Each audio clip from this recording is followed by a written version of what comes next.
안녕하세요 여러분. 지난번에는 SB 가죽샵을 쓱 한 바퀴 돌면서 다양한 가죽들을 훑어봤고, 이번에는 몇 가지 가죽을 좀 더 구체적으로 소개해 드리려고 합니다.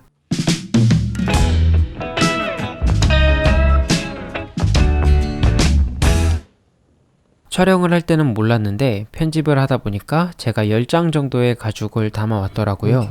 한 번에 소개하기에는 너무 길어질 것 같아서 4개의 카테고리로 나눠봤습니다.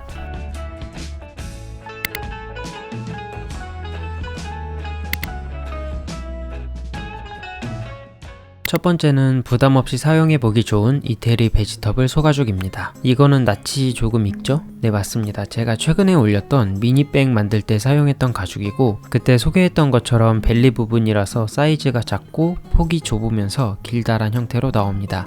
벨리 부분의 장점은 무엇보다 가격이라고 할 수 있는데, 숄더 부분의 절반 또는 그 이상 저렴하다는 게 가장 큰 장점이고, 단점은 숄더에 비해서 가죽을 쓰기 어려운 부분, 로스가 많다는 점입니다. 스크래치 때문에 로스되는 부분도 있긴 하지만 보이시는 것처럼 전체 면적 중에 굴곡이 있는 부분이 많습니다. 그렇기 때문에 알뜰하게 쓰려면 재단할 때 면적 계산을 잘 해야 하고, 패턴 하나하나의 크기가 큰 가방보다는 미니백이나 지갑, 소품을 만들 때 주로 사용합니다. 또 벨리의 특징이 아무래도 배 쪽 부분이다 보니까 숄더에 비해서 조금 쉽게 늘어지는 느낌이 있는데, 이 벨리는 늘어지는 건 덜한 편입니다. 제가 부테로 벨리도 사용해 봤었는데 1.0T로 PR에서 카드 슬롯으로 만들 수 있을 정도로 괜찮았었거든요. 이 가죽도 늘어진 걱정 없이 얇게 PR에서 사용할 수 있고, 겉면의 강도는 하드한 편이고 평균 두께는 1.4에서 1.8T 정도 됩니다. 컬러는 내추럴과 QEO 카멜 두 가지가 있고요. 두 색상 다 어떤 걸 만들어도 무난하면서 이뻐서 저도 애정하는 색상이고, 에이징 되는 과정이 잘 느껴져서 멋있게 변화해가는 모습을 보는 재미도 있습니다. 가격은 평당 5,280원, 저렴하죠? 그리고 반장 구매도 가능해서 4-5평만 구매할 수 있고, 계산해보면 3만원도 안 되더라고요. 부담없이 사용해보기에 정말 괜찮은 가죽이라고 생각합니다. 두 번째는 명품 브랜드에서 사용하고 있는 가죽 두 가지입니다. 먼저 소개해드릴 건 베이비 카프 맨하탄이라는 가죽인데요. 카프는 6개월 미만의 송아지 가죽이고, 베이비 카프는 그 중에서도 부드러운 가죽을 칭합니다. 베이비 카프는 읍면이 매끈하고 무늬가 치밀한 특징이 있습니다. 이 가죽은 구찌의 르벨 백팩에 사용됐는데, 보이시는 것처럼 광이 있고 자연스럽게 주름지면서 흐르는 느낌입니다. 컬러는 이렇게 총 4가지가 있고, 가죽의 두께는 0.8에서 1.1T로 얇습니다. 가방이나 신발, 소품을 만들기에 적당하고, 시간이 지날수록 자연스럽게 주름이 자리 잡으면서 더 멋있는 느낌이 나오는 가죽입니다. 그 다음은 생로랑 니키백에 사용된 투포 슈퍼 루시도입니다. 이 가죽의 가장 큰 특징은 메탈풀이라는 친환경적인 방식으로 가공되었다는 점인데요. 쉽게 설명드리자면 가죽의 태닝 과정에서 일반적으로 사용되는 알루미늄, 크롬, 티타늄 등의 중금속 없이 가공된 가죽입니다. 식물성 성분으로 가공하는 베지터블 가죽도 아니고 크롬 가죽도 아닌 중간 정도랄까요? 저도 이런 가공 방식이 있다는 걸 이번에 알아서 좀 더 공부를 해봐야 할 것 같습니다. 아무튼 이 가죽은 부드러우면서 엄청난 광택을 가지고 있어서 처음에는 제품을 만들기에 부담스럽겠다는 생각을 했는데, 막상 생로랑 가방을 보니까 광택이 그렇게 심하지 않고 독특한 느낌이 있더라고요. 니키백 블로그 후기도 많이 있어서 살펴봤는데, 모던한 스타일이나 캐주얼 상관없이 잘 어우러져 보여서 볼수록 매력이 있는 가죽이라는 생각이 들었습니다. 컬러는 8가지로 다양하고, 두께는 0.8에서 1.1T로 얇습니다. 가방이나 신발, 소품을 만들기에 적절할 것 같아요.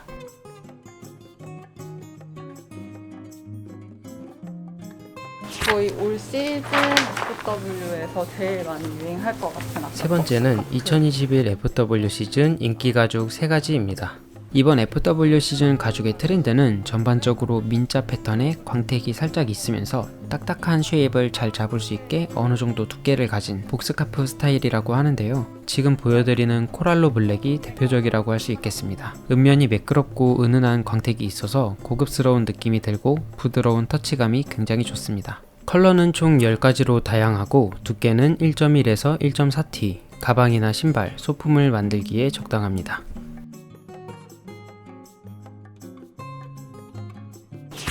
다음은 크로커 타입의 가죽입니다. 천연 소가죽에 악어 무늬를 찍어낸 가죽이고 선명한 엠보가 들어가 있습니다. 크로커 타입의 가죽은 일반적으로 배와 옆구리의 무늬가 달라서 제품을 만들 때 어색해 보이지 않게 사용 부위를 잘 계산해야 하는데 이 가죽은 악어의 배 무늬만 찍혀 있어서 그런 고민을 덜어줄 수 있다는 점이 특징입니다. 그리고 제가 아비오 블루와 큐이오 두 가지 색상을 봤는데 두 색상 다 너무 이뻤습니다. 색도 일정하지 않고 엠보와 악어 무늬가 있는데도 뭔가 좀 차분하고 은은한 광택이 있어서 만져보고 싶게 만드는 그런 가죽이었습니다. 컬러는 총 12가지로 다양하고 두께는 0.8에서 1.1T, 가방이나 신발, 소품을 만들기에 적합합니다. 저도 지갑 겉면을 이거로 한번 만들어 보고 싶네요.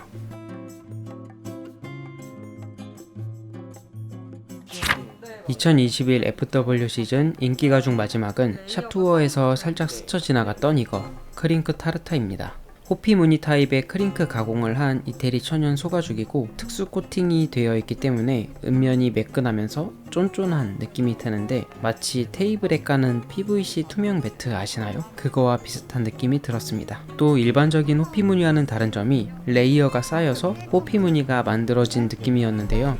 예를 들면 일반적인 호피 무늬가 이렇다면 이 가죽은 이렇게 레이어가 쌓여서 투명하면서 입체감이 드는 느낌이었습니다. SB 가죽의 직원분이 집에 이 가죽으로 만든 의자가 있다고 하셔서 사진을 받았는데요. 굉장히 고급스러워 보이죠? 내구성도 있고 생활 방수도 되는 가죽이다 보니까 이렇게 가구로 만들어도 괜찮다고 하시더라고요. 호피 무늬 때문에 튀어 보인다 생각하실 수도 있지만 멀리서 보면 브라운으로 보여서 과하지 않은 꾸안꾸 느낌도 있는 것 같습니다. 컬러는 티모로 하나이고 두께는 1.1에서 1.4T, 가방이나 신발, 소품, 가구 등을 만들기에 적합합니다.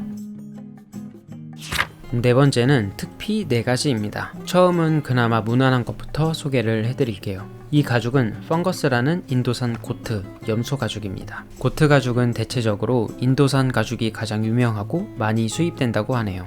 펑거스는 곰팡이라는 뜻인데 이름에 걸맞게 컬러가 일정하지 않고 투톤으로 빈티지하면서 곰팡이가 낀 것 같은 느낌을 줍니다. 어두운 색 가죽을 보면 그 특징이 더 드러나 보이고 은면이 아주 부들부들한 고트 스킨의 특성도 잘 가지고 있습니다. 또 이 가죽은 버니싱이 가능합니다. 가죽 표면에 마찰이나 열이 가해지면 가죽 본연의 색상이 올라오고 광택이 나면서 더욱 부드러워집니다. 제가 재미있어 보이는 건 또 잘 못 참는 성격이라서 버니싱을 한번 해봤습니다. 이렇게 천이나 헝겊으로 열심히 문질러준 부분을 보면 색이 진해지고 광이 더 올라갔습니다. 지금처럼 직접 버니싱을 해도 되지만 제품을 사용하다 보면 자연스럽게 버니싱이 되기 때문에 그 과정을 보는 재미가 있을 것 같습니다. 컬러는 9가지로 다양하고 두께는 0.8에서 1.1T, 가방이나 신발, 소품을 만들기에 적합합니다. 지금부터 나오는 가죽들은 정말 특이한데요. 가죽 같지 않은 가죽들입니다. 우선 이거부터 보여드리겠습니다. 앤틱한 느낌이 나는 끝무늬가 프린팅된 스프리트 가죽인데 아이고 가죽 위에 물방울이 떨어졌네요 라는 착각을 일으키는 독특한 텍스처를 가지고 있습니다. 물방울 모양으로 에나멜 가공을 한 거라고 하는데 아무리 봐도 진짜 물방울 같은 느낌이 들죠? 그치만 손으로 만져보면 딱딱합니다. 그리고 꽃무늬 프린팅도 빈티지한 느낌이 풍겨서 좋고 스프리트 가죽이다 보니까 내구성이 강해서 저는 이 가죽으로 인테리어 소품을 만들면 이쁠 것 같다는 생각이 들더라고요. 테이블 매트라든지 이런 매거진 렉을 만들면 정말 이쁠 것 같습니다. 컬러는 총 3가지가 있고 가죽의 색은 다르지만 꽃무늬 프린팅의 패턴은 동일합니다. 두께는 1.4에서 1.8T, 신발이나 소품을 만들기에 적당하다고 하는데 가벼운 미니백이나 토트백도 만들 수 있을 것 같습니다. 다음은 디지털 무늬의 군복과 똑 닮은 가죽입니다. 믿기 어렵겠지만 소가죽이고 정사각형 엠보로 카모플라주 무늬가 표현되어 있습니다. 말로 설명드리기가 어려워서 가죽을 확대해서 보여드리겠습니다. 멀리서 보면 일반적인 카모플라주 무늬 같지만 가까이에서 보면 아주 작은 정사각형의 엠보로 이루어져 있습니다. 가죽을 어떻게 가공하면 이런 엠보를 만들 수 있는지 감도 잡히지 않는데 이 가죽의 이름은 탑건 픽시이고 데저트와 오렌지 2가지 색상이 있습니다. 두께는 0.9에서 1.0T, 가방이나 신발, 애플워치 스트랩 같은 소품의 포인트로 사용하거나 파우치를 만들면 이쁠 것 같습니다. 요즘 강철 부대 효과인지 카모 무늬를 찾으시는 분들이 많아졌다고 하시는데 제 채널을 보고 구매하시는 분들께는 특별히 반장 판매도 해주신다고 합니다. 탑건 픽시를 한번 써보고 싶으신 분들은 영상을 보고 왔다고 슬쩍 말씀해보세요. 특필한 이런 거다. 마지막을 장식할 가죽은 바로 이겁니다. 또 한번 믿기 어렵지만 천연 소가죽입니다. 이 가죽도 말보다는 자세히 보여드리는 게 더 설명이 될 것 같습니다. 전체적인 컬러의 베이스는 실버이고 그 위에 베이지색이 올려져 있습니다. 사각 무늬의 펀칭과 계란판 또는 방음 스펀지처럼 올록볼록한 엠보가 더해져서 굉장히 입체적인 느낌이 드는 가죽입니다. 이 가죽의 이름은 듄입니다. 듄으로 어떤 제품을 만들 수 있을까요? 어떤 걸 만들던 일단 평범하지는 않을 것 같습니다. 컬러는 총 4가지가 있고 두께는 1.1에서 1.4T, 가방과 소품을 만들기에 적합합니다. 혹시 이 가죽으로 제품을 만드신 분이 있으시다면 사진이라도 한 번만 보내주시면 감사드리겠습니다. 어떤 느낌의 제품이 나올지 개인적으로 너무 궁금하네요.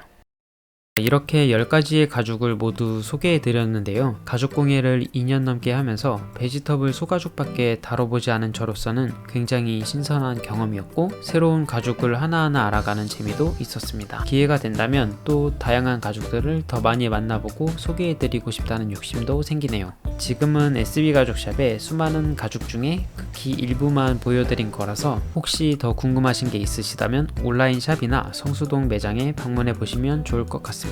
그리고 지난 영상에서 이 컨텐츠의 이름을 추천받는 이벤트를 했는데 많은 분들이 좋은 의미도 있으면서 멋있는 이름을 추천을 해주셨더라고요. 댓글 달아주신 분들께 정말 감사드리고 조만간 정리해서 결과를 말씀드리도록 하겠습니다. 긴 영상 시청해주셔서 감사합니다. 그리고 제가 이거 끝 마무리 인사를 한번 만들어 봤는데 한번 해볼게요. See you later.